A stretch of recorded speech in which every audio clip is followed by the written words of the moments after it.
Samantala, pinalilikas na ng lokal na pamahalaan ng Canlaon City ang mga residenteng nakatira malapit sa bulkan. Sa monitoring kasi ng PHIVOLTS, nagkaroon na ng bitak ang mga bato sa ilalim ng bulkan na senyales na posible na itong sumabog. Si Ryan Lesiges sa detalye.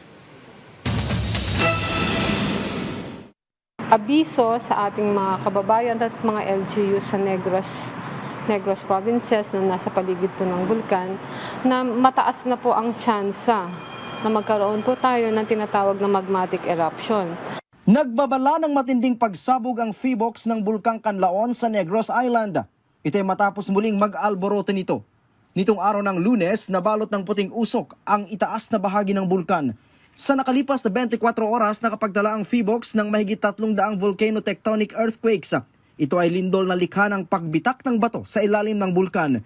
Senyalis daw ito na gumagawa ng daanan ang magma para sumabog palabas. Mataas din ang naitala na sulfur dioxide emission simula noong June 3. Katunayan, naitala ito sa 9,985 tons per day.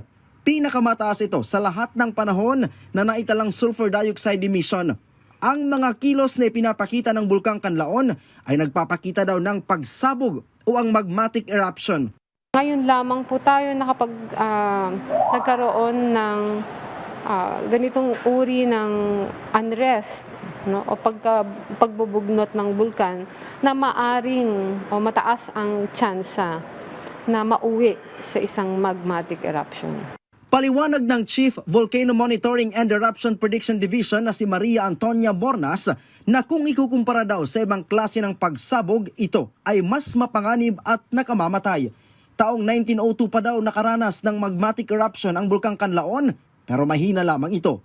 Nandyan na yung nakamamatay, yung pyroclastic density currents. Ito yung magkahalong abo, mainit na volcanic gas, maiinit na pitak ng bato, at yung mga nauuka doon sa bunganga ng bulkan at doon sa dinadaluyan nito na mga currents or mass o yung magkahalo na nakikita natin na bumababa o nagdi-descend o nag-flow away from the volcano, na nakikita natin na merong nagbibilow na clouds, no? Napakamapanganib na mga ito.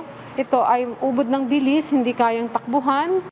Ang lokal na pamahalaan ng Canlaon City, ipinag-utos na ang preemptive evacuation sa mga nakatira sa 4 kilometers permanent danger zone.